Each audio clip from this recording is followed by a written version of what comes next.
وصلى الله على سيدنا محمد وآله طيبين أجمعين والحمد لله رب العالمين.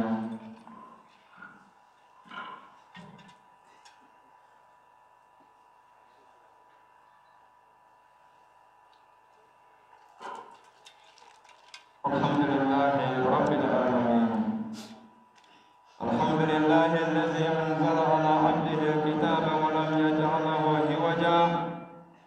الحمد لله الذي أنزل سكينة في قلوب المؤمنين. الحمد لله الذي أرسل رسوله بالهدى ودين الحق ليظهره على الدين كله ولو كره المشركون. الحمد لله الذي فاطر السماوات والأرض جاء الملائكة رسلا أولي أجنحة مثنى وثلاث ورباع يزيد في خلق من يشاء إن الله على كل شيء قدير. الحمد لله رب العالمين الرحمن الرحيم مالك يوم الدين إياك نعبد وإياك نستعين اهدنا الصراط المستقيم صراط الذين أنعمت عليهم وغير المغضوب عليهم ولا الضالين. بدأ الإسلام أمي تغني الله سبحانه وتعالى كبا الشيطان تورما شيطان ميكرا أرمدون في البلايا كبا الله تعالى كجنا لك نجيء كنا أبا دني الله سبحانه وتعالى الله كان كشي كان يرمى جنا كبا الشيطاننا شيطان ميا يربونيا الله تعالى كيامرما أمي تغني الله سبحانه وتعالى akan kisi kabo shitana toroma ala yi bula shife mina kafo aramado ni jugube awla ni feinde awjuge amani ni ala fenen aw ala ka bela jere kisi kan taka ka yoro ma jana kabo shitana na ila yawmidin o ko fe aman sinsin ni fe jima to bay aman sinsin ni daliba masa to bay setigi masaba allah subhanahu wa taala ala mimbe ayerana ala mi sangolo da ka dugukolo da wa ma bainahuma ani fɛn min bɛ sankolo ni dugukolo ni ɲɔgɔn cɛ ala mi y'o bɛɛ lajɛlen da fɛn bɛɛ lajɛlen bɔra ala min yɔrɔ fɛnw bɛɛ bɛ segin ala subhanahu wa taala min yɔrɔ o de huwa allahu allazi la ilaha illa huwa alimul ghaibi wa shahada huwa arrahmanur rahim an b'an ka kow daminɛ n'o ala subhanahu wa taala tɔgɔ ye ala min ye diɲɛ hinɛ labɔlen tigi ye ala taala min ye lahara hinɛ kɛrɛnkɛrɛnlen tigi ye khasatan lil muttaqina k'a bila maa jumɛnw ɲɛ maa minnu siranna allahu subhanahu wa taala ɲɛ maa minnu siranna k'a fɔ ko sagakunu bɛ yen maa minnu siranna k'a fɔ an ye fɛn o fɛn kɛ misikala zarati dugukolo sanfɛ k'a fɔ ko alahu taala bɛna taa an fɛsɛfɛsɛ a la maa minnu siranna o la ne ka n'u sigi misiri kɔnɔ ka alahu taala wele an b'a deli ala fɛ alikiyama jɔn dɔ hinɛ ala ka ne ni aw b'o la bari ala ye alikiyama hinɛ kɛrɛnkɛrɛn nka a ye diɲɛ ta in da k'o labɔ maa minnu dara ala la ani maa minnu ma sɔn alahu taala kumakan ma ala ye bɛɛ lajɛlen dama kɛ diɲɛ hinɛ in kɔnɔ yan o de kama i bɛ maa ye a tɛ seli a tɛ ala bato a mago tɛ ala ko la nka i b'a ye se bɛɛ lajɛlen b'a ye bari alahu taala ka layidu de y'o ye ala y'a yɛrɛ tɔgɔ da ko arrahman a ko hinɛ masa hinɛ jumɛn ko don diɲɛ kɔnɔ yan o hinɛ bɛ tali kɛ fɛn jumɛn na k'a daminɛ an ka dumuniw awa an ka fiɲɛw ka taa se ji ma ani an bɛ baara kɛ fɛn minnu na o dɔ ye fɛn jumɛn ye i sen fila i bolo fila ɲɛ fila i bɛ taama minnu kɛ ani dusukun bɛ miiriya minnu kɛ i bɛ daga sunɔgɔ minnu kɛ ala ko ale ye nin bɛɛ kɛ mata alakum wala an amikum nka i k'a dɔn nin nɛɛma in bɛɛ lajɛlen mata an ilahin nin nɛɛma in bɛɛ ye waatini kunkurunin de ye bari maa dɔw ye san 1000 ni kɔ balo yan anw fɛ yan n'i ye san 200 sɔrɔ maaw bɛ kaba k'u da waga de nka maa caman tɛmɛna cɛba caman tɛmɛna minnu banna alahu taala la i k'a dɔn k'a fɔ olu ye san 100 caman san 1000 caman olu y'o de balo dugukolo in sanfɛ k'a si ma to dugukolo in sanfɛ a bɛɛ labanna saya de ma o ye alahu taala ka layidu ye o kama an hinɛ min filɛ n'an b'a kɔnɔ de n'an bɛ munumunu ani ɲɔgɔn cɛ ala ko ale ye nin da de k'a kɛ hinɛ ye bani adamadenw ye bari ala ye diɲɛ da fɛn dɔ de kanu kama o de ye alakira muhamadu sallallahu alaihi wasallam a ko wa ma arsalnaka illa rahmatan linnas lil alamin a ko mai ci foyi kama alakira f'i kana kɛ nɛɛma de danfɛn bɛɛ lajɛlen ye o danfɛnw hadamadenw b'o la jinɛw b'o la mɛlɛkɛw b'o la mushrikiw b'o la dabaw b'o la senfilafɛnw b'o la senŋanaanifɛnw b'o la awa minnu bɛ pan kamana b'o la fugotisikanw b'o la an bɛɛ lajɛlen bɛ ɲɔgɔn sɔrɔ o nɛɛma in na o de ye alakira ka danni kanu ye a cira kana kanu min kama kana ke nema de danfen bela jade kana aramaden ko tigila ni ka amla yedena o ko hine bini badoy hine mi ni ala ya daga bla jiya kono ambe ka se ka jala ngalla harata isa ayo de kerengere mamunu sirana ala nye iko mi mausigi bla togomi mamunu sirana ala nye ka doka ko ambe jiya min kono nema munu bla andala nye ko ni tinaba ni wati gi sigi sisan kata awa dogana ika sanike eka firifena kana wafla sanike ku wala kana wafla ni ko sanike ku akadi ben watina me ki ka bitigi datu ko ala de ko wazaru li bay'a ka fo ay firifon datu zalikum khairun lakum in kuntum ta'lamun ako ay firifon datu akana ala taala ko suma aka firifon datu akana ala taala wolelima ako mi fina o de hereka ku aw kana ya sura abadun mamunu welaya way jongi mamunu de maniala kadda Allah subhanahu wa ta'ala kadda ala ka melekawla kadda Allah ta'ala ka kirawla kadda ala ka kuma kauna gafe munu na yu jigi kadda ka chidewma ani kadda Allah ta'ala ka latigala akira jumai wala akira nyumai kadda ula ala wo de wele wala aku ya ayyuhal ladzina amanu mamunu de maniala akunda eseri wede kanya ayaw tele ya mata misirila nga ala kame mamudu de maniala de chokoro kangi tle aka misirila kata seri mawfe me denga fle ka pari afle ka yele jakarta sanfe abe kata yoro jume abe kata ko mo to mama yoro la o tuma ale senta la wa ale te ala ka jondo e wa ale te aramade do e wa ala tara yamoriya mi fo ale ta la wa chokoro ba yani ka boki kodo I denga la ale be kata dia duma yoro la ebe kana Allah subhanahu wa ta'ala ma ko to bi ka seri jene segi kata la jega yani kana ko ala ko anga prefer datu ko kanga na misiri kono ijija ibora ka munu to iko fana blasira ka bari ala ko to godi ako marakelaw aw bela jene ye ko mi bagange dindi wallahi hara jondo ala nata marakela kele na joni ki pese ka maracho yala ala nata dutigi kele na jo idengani miniya ye ka toy bari ka far ni kuma na fe ka bi bugo wala mani kuma na fe ka bi dara mine la biya farala idenga mika ka bla ila ni ka shuka ki ka bana ala koma ni maso ki sego ka lai fana ya ye ka toy ikano la hara jondo lebeta gaida ka sabo o dengenye ore kama yana nga boli ka shi misirila anga dilantu kono kono ko bari ore ka gere ko sebe chokoroba chama be dutigi chama be ikado lebeta gala ka sabu ke dimaya di demuso mara chogo be chogo di ala kira ya Allah di chogo di ala taala ira ka kuma ka na fara chogo di ako ya yuhan nabi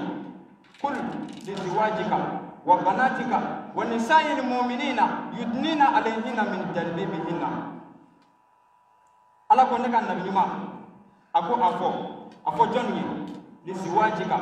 ifurumuso ye silama furumuso ye wa banatika ani idemso ye silama ka fu demso ye mu'minu ka fu demso ye yudnina alayhinna min jalbibihinna ako ka disado ku yara sutara disaka jige fo sengalamu yoro burumushi kana da fo bolo nega do yoro ala tara ye yamariya de ke aka demso digina nga chogoroba munu mebi dutigi chama mebi ubena seri misiri kono a ni taru ka so amano de silamaya ye fen jumay silamaya ye dusukun jeleya ani kewale di edinu islam nasiha kono jeleya ye dine di ode kama amen no blasira fo kata se Allah taala ka awata duma amani ni ala fe ala kan ke silamaya bela jele kan ni ladiri kan ta aka baraka nay aka jandu aka marawa bari ma lafiya la lahara mami janju ka marawa mo lafiya la lahara mami sona ki ka marake Allah taala tay ko mi ala kira ya ko to mi sallallahu alaihi wasallam ngamma segala lahara mami nyaci ka maraka ma segala lahara mami ni kamelo bena moto joni ki demso ta moto la ira nyana ira tuloba mangana me masonga fe fala yi dade aka lahara jondo de gano tigidale ala kan shika wama o kama nga Allah taala mine ni manya kiye ala mine kaba amanya kaba sambe ge bugo misiri siraka amanya kaba klebe ka gaila misiri siraka ibeta Allah taala batolila iji jay ka ke kanyam kadamine ala batoli wal ala kutali sira ye fladi sira ye flati se katama ni manya kiye ala ko mine amine bulu fula la ka ke kanya lahara jondo hera be mina oyodi wode hera kabo o kafsar chokoroba e ka seli ni seli ba de san yi bugo san fiyo yi toro kle yi toro iyo bela jene ke kana seli mina lahara jondo e ka ta jogo seli ngira fuye barke ka marakele yi kenye awa dule ala kan kishi ka boma o kama anga nyeshi ala taala ma anga ala batu namba ke anga kene kono na jele yai namba ke anga ala mine an bulu flala anga fe bela jele toyi bare fe nye bala ni ko segura du fe nye bala ni ka be se ka kodo dlabi a bela jele se bora mi ro o de masaba Allah subhanahu wa ta'ala Allah ta'ala ya Allah di Qur'an ko nati ako wa ma tasha'una illa an yasha Allah rabbul alamin ako foyti jaddan feye aramaden kelen tere jina kelen te meleka kelen illa an yasha Allah o kama ika mo do fagala wadi dotari den faga dotara i yere faga akera wati mi ka ko akeri nye ka bi jiya dara Allah taala de ya tambo Allahumma fizu wala kono ka fo ka mena jiya da wa karsa bena karsa faga kana fila san bayir ka haga mi temena abe Allah taala ka latige na suna kutike o kama fe be sababu ye abebe talike Allah subhanahu wa taala de ka sababu la wa bebe talike Allah taala jiya de la kama ajara Allah taala de barso jora jena wa jala Allah taala de boli be bato fe be bato ko ala ka so ala te ajala ala de ye do be ala wole ko demba bolo ka so ala te meni bela jala Allah subhanahu wa taala de bari jel be do mina sisan ala kira ye tamashen biduru de fo tamashen biduru min ba yira ka fo ko jeba wati sira a tamashen biduru ti mira fo la mi tika ka to bolo san fe bi akwa tamashen fola jumay ako isa bikati salati ako niya ye seni nege bora ake baga la wati mi ako be wati ko fo ala kira ye jela ba mi fo ako ko wati ko fo iba ye ka fo fana sanji be nali minge o be sene fe mi fali mo be wuli kata jibo kolona ni ka nago sene ka soni minge o be yiri de mi so e ka do sanji ka nali to so ako niyo ye wati mi o be je wati ban wati ko fo ako niya ye wati mi sumango kasara be do maw ni chama be jengata fa gidron daga nyongo fe wati mina ako niyo ye ko be wati ko fo nyebe ni tamashen fenfela an fe ni bebe ka kebi ako niya ye jon kere ko mi maw ke ko mi jon ko be wati ko fo ko kora jumay iba ye mabe den wolo ka banga sira denye niyo ye wati mina o bela jele be wati ko fo bade o wati mi to ma jamle amunu tura nyana maye bari mamunu fatura mamunu yu shi bega nafla selila mamunu yu shi bega tlema sunina mamunu yu shi bega Allah taala batolila olu fatule be binga olu bega nimisa ka foni boda sorola una do fara ala batoka o neni aw ko toy ande sisa mutura anye ala ilay do mi ta anye mutura anye ay feminu farda an ka kanga ke anga mina mulo flala bari sayate shuda malaw am bela jere sigile fla sisa am bora kan karamo ta ke sisa yani sanwara ni erche turu be jonna wallahi a'lam bari awanda be Allah taala de bolo o be ba fo jiya wuli lay do be ala bolo chogo mina ala ira ko te qur'ana kono ako inna wa'dallahi haqqun ala de ni fo adala ako ala lay do mi tan awiyer ban hadama deun ako haqqun jeno de wasiga fo itala jiya bina wuli ani jiya wuli yere to te fo yi donc ni mi chesir ala ko fe iki chesir ala ko fe aka janto aka marawla aka janto aka demayawla mashika ni den bla ala ko sira ka ko mo koti abla ka ko ala de koti bari ala de an yamaro nay ala bena tan kelengere na joka fese fese an du maraba o ni mene ko fesa ni mami ye chesiri ibe nyuma soro je lahara ni mami yere mi chesiri ikalo takala takemi de lahara de lahara jondo ka kala ka teme tasma kan nganyumaya de ba sumaya ani Allah taala lameli ani ki jo ala ka dauna ala ye yamaruya munu ke ikake ka jo adauna seli fana ye jogo nani kano ke jogo duru kana ke jogo saba o seli ko ke jogo nani bari ala ya yamaruya ikake nani ni iki jo Allah taala ka dauna ika ala la batu isego ani idama irala o de kadi ala yi wallahi hara jondo ika do na fatura ni dara kaburu kono ibe nema ni yele munu soro inye o wati o de ye i tun bɛ ala bato minnu kɛ kɔnɔjɛlenya la ani maa minnu ka nafila seli ka ca nka tɛ maa min bɛ taa nafila seli k'a sɔrɔ e ka mara tiɲɛnen don i kɔfɛ dɛ maa min bɛ taa nafila seli wali maa min bɛ nafila sun seli ka nafila sun kɛ ala ye k'a sɔrɔ e dɛsɛlen don i ka mara la ka t'olu ma dɛ nka maa min seli i ka mara la i ka nafila seli o seli kaburu kɔnɔ ala b'o de kɛ mɛlɛkɛ dɔ ye i ka nafila seli ɛri mana se a mɛlɛkɛ bɛna sigi ka baro kɛ i fɛ kaburu kɔnɔ billahi fo ka taa o waati ban foyi tɛ ala subhanahu wa ta'ala kanu kɔ ni maa min ɲɛsin ala ta'ala ma sa o tigi de b'a hɛrɛ sɔrɔ minnu taara an tɛna olu ye bilen bari olu taara olu y'a bɛɛ ye ka ban nka olu tali de kan ka kɛ anw ma wajibi ye olu kan ka anw wajibi de k'a yira an na k'a fɔ an kɛrɛnkɛrɛnna bɛɛ lajɛlen bɛ taa ta donc an ka ala ko minɛ an bolo fila la ni maa min ye ala minɛ i dayɔrɔ kama i bɛ ala sɔrɔ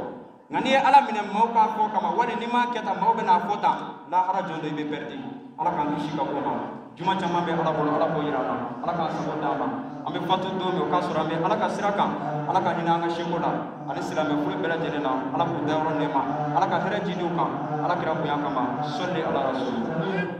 ربنا هب لنا من ازواجنا وذرياتنا قرة اعين واجعلنا للمتقين اماما اللهم انفعنا ورفعنا بالقران العظيم وبارك لنا باياته والذكر الحكيم وتقبل منا انك انت السميع العليم وتب علينا انك انت التواب الرحيم ان الله وملائكته يصلون على النبي يا ايها الذين امنوا صلوا عليه وسلموا تسليما قولا لله رب العزه جميعا لا اله الا هو اله المشير سبحان ربك رب العزه عما يصفون والسلام على اشرف المرسلين والحمد لله رب العالمين.